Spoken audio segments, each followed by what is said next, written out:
तो डॉक्टर महेंद्र सिंह जी कह रहे हैं कि साहब आपने योगी बाबा और 40 चोर कह दिया, इसलिए मुझे दुख हुआ।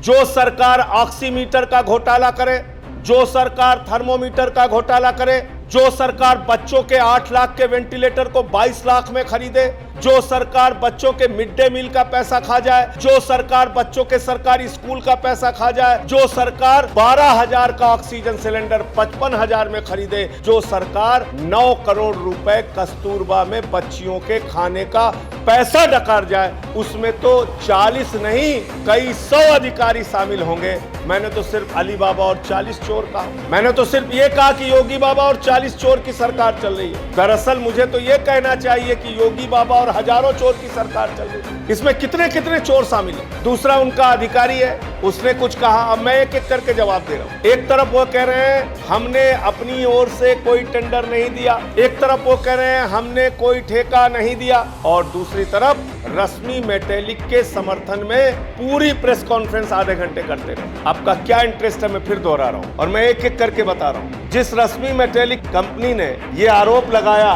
कि बड़ी रेपुटेड कंपनी है, बहुत अच्छी कंपनी है, उसका ये पहला पेपर है। 10 फरवरी 2012 को रेलवे में 1000 करोड़ की चपत लगाने के लिए सीबीआई ने इस रश्मि मेटेलिक कंपनी के ऊपर मुकदमा दर्ज किया। 1000 करोड़ के घपले और घोटाले में सीबीआई ने इस रश्मि मेटेलिक पे मुकदमा दर्ज किया। दूसरा कागज ये है, रश्मि मेटेलिक के ऊपर 30 करोड़ की कर चोरी में 18 जनवरी 2013 को मुकदमा दर्ज हुआ। 18 जनवरी 2013 को इसी कंपनी पर 30 करोड़ की कर चोरी के मामले में मुकदमा दर्ज हुआ। तीसरा 4.5 करोड़ की कर चोरी में डीआरआई ने इनके ऊपर मुकदमा दर्ज किया, और सिर्फ मुकदमा दर्ज किया नहीं, 27 नवंबर 2019 को इनके मालिकान को, इनके एम्प्लॉइज को गिरफ्तार करने का काम किया। तो ये इस कंपनी के पैरवी में आप खड़े हैं। ऐसी भ्रष्टाचारी कंपनी के बारे में आप सफाई दे रहे हैं पूरी प्रेस कॉन्फ्रेंस। दूसरा उनका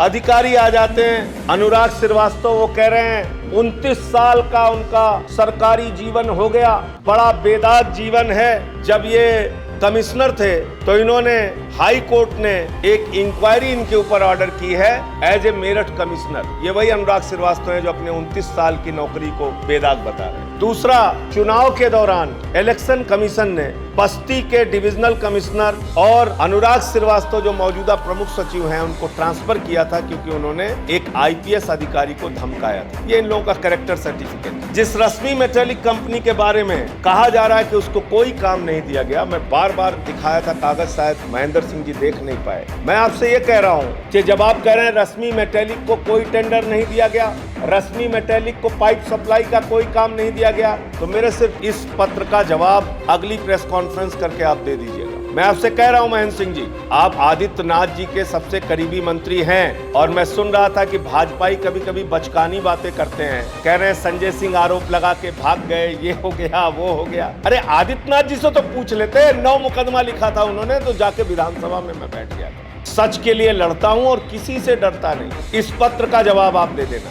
आपकी नोटिसों से तो मैं बहुत थर-थर कांप रहा हूं जब से सारी नोटिस आपने भेजी। ऐसा मालूम पड़ रहा है रोज अखबार में छपवाना, ये कर दिया वो कर दिया। इसमें आप कह रहे हैं उनको कोई टेंडर नहीं दिया गया। ये आपके अधीक्षण अभियंता आलोक कुमार सिन्हा की चिट्ठी है। ये आलोक कुमार सिन्हा अधीक्षण अभियंता लिखा हुआ है साफ तौर से, SWSM। ये SWSM जल जीवन मिशन योजना के अधीक्षण अभियंता का हस्ताक्षर है। ये पत्र है 10 अप्रैल 2021 का, 10 अप्रैल 2021 का। ये चिट्ठी है परियोजना प्रबंधक SCL SM SMC JV, इस कंपनी को चिट्ठी लिखा गया है और इसमें लिखा गया है, दी गई विशिष्टियों के अंतर्गत रश्मि मेटेलिक्स लिमिटेड से आपूर्ति हेतु गुणवत्ता आश्वासन नियोजन क्वालिटी एश्योरेंस प्लान का अनुमोदन चाहा गया है। उक्त के दृष्टिगत परियोजना प्रबंधक महोबा के कार्यालय पत्रांक इतना के साथ संलग्न QAP का निम्नलिखित शर्तों के अधीन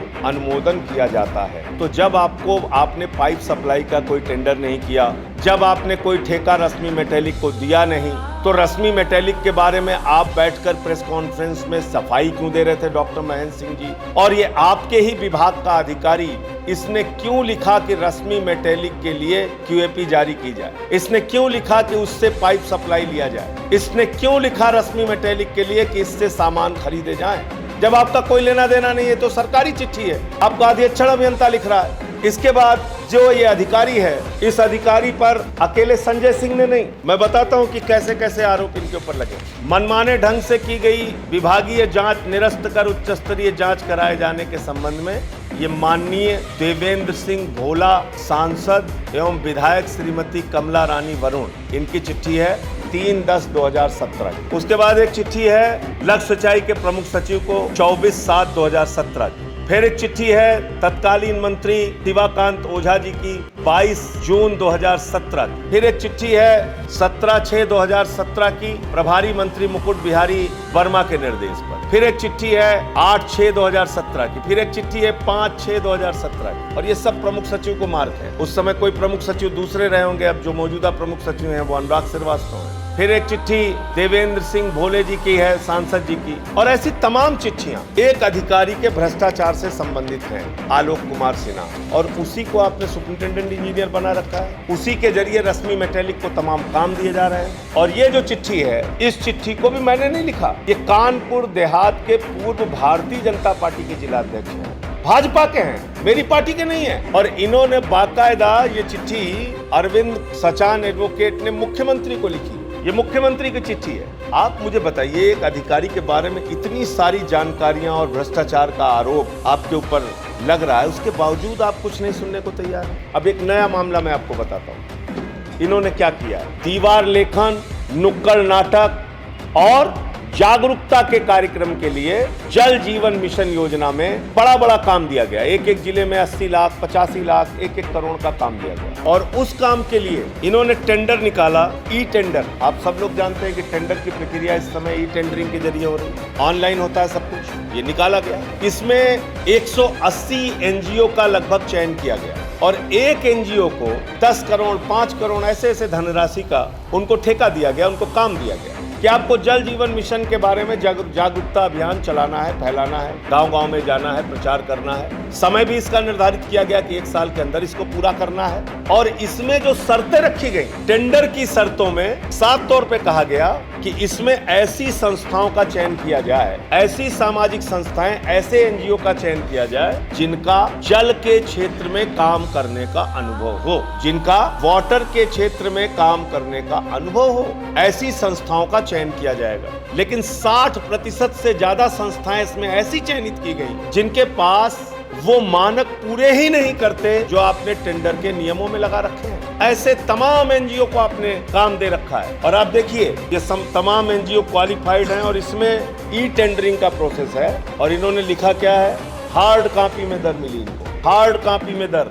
तो जब ऑनलाइन सब कुछ था तो हार्ड कॉपी में आपने दर कैसे ली? ये सारा कुछ देखिए आप। ऐसी तमाम संस्थाओं को मैंने, जो चयनित संस्थाएं हैं उसमें मैंने मार्क किया है, हार्ड कॉपी में आप ले रहे हैं। क्यों ले रहे हैं आप? अपने मनचाही, अपने पसंदीदा संस्थाओं को, नियमों को त्याग पे रख के आप काम देने के लिए ऐसा कर रहे हैं। फिर मंत्री जी ने कहा कि संजय सिंह जी ने पता नहीं कैसे कह दिया कि 1,20,000 करोड़ की योजना है। अरे एक नहीं, कई बार आपने अपने प्रेजेंटेशन में दिखाया है वांछित धनराशि 1,20,000 करोड़।